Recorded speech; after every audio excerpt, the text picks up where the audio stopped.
এই আমরা দেখতে পাচ্ছি এখানে সারাদিন রোজা রাখার শেষে ইফতার করছেন।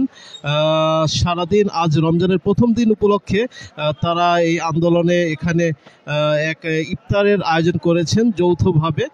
আমরা দু একজনের সাথে কথা বলে আপনাদেরকে বিস্তারিত জানানোর চেষ্টা করব এই রমজানে তারা যে আন্দোলনে অব্যাহত রেখেছেন, পুরো রমজান জুড়ে তাদের এই আন্দোলন কি অব্যাহত থাকবে কি না এই বিষয়টা নিয়ে আপনাদের সামনে আমরা প্রচার করার চেষ্টা করব। আমরা এই মুহূর্তে রয়েছি জাতীয় প্রেস ক্লাবের সামনে, আপনারা দেখতে পাচ্ছেন এখানে আন্দোলনরত শিক্ষকদের মধ্যে খাবার বিতরণ কার্যক্রম চলছে।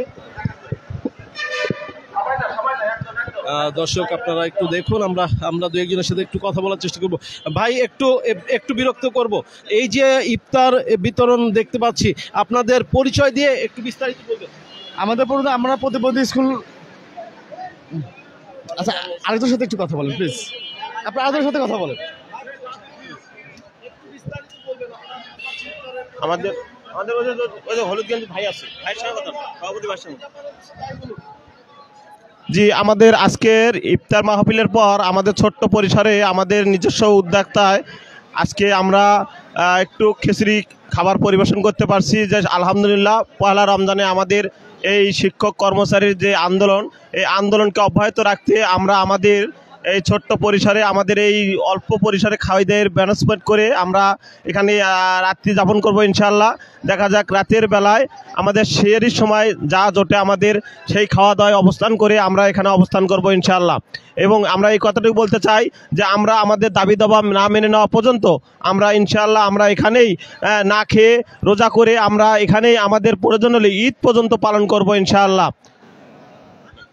আচ্ছা, আন্দোলন সম্পর্কে বিস্তারিত বলেন। আমরা আন্দোলন সম্পর্কে বিস্তারিত বলতে আমরা যতক্ষণ পর্যন্ত আমাদের এই দাবি দাবা, আমাদের শিক্ষক কর্মচারীদের দাবি দাবা মেনে না নিছে এবং আমাদের এখানে এসে স্বয়ং উপস্থিত না হয়ে আমাদের এখানে যতক্ষণ পর্যন্ত আমাদের দাবিগুলো, আমাদের প্রতিষ্ঠানগুলো এমপিওভুক্ত দাবিগুলো না মেনে নিছে, আমরা ততক্ষণ পর্যন্ত আমরা এই মাঠ ছাড়ব না। প্রয়োজন হলে আমাদের বাড়িতে থাকা আরও শিক্ষক কর্মচারীরা আসার আহ্বান জানাইছে এবং আমরা আহ্বান করছি, আমরা তাদেরকে নিয়ে এসে ঈদ উদযাপন এখানেই করব। এবং একটু পর আমাদের তারাবির নামাজ এখানে অনুষ্ঠিত হবে। মহিলাদের জন্য নামাজের ব্যবস্থা করা হয়েছে এবং ছেলেদের জন্য এখানে তারাবির নামাজের ব্যবস্থা করা হয়েছে।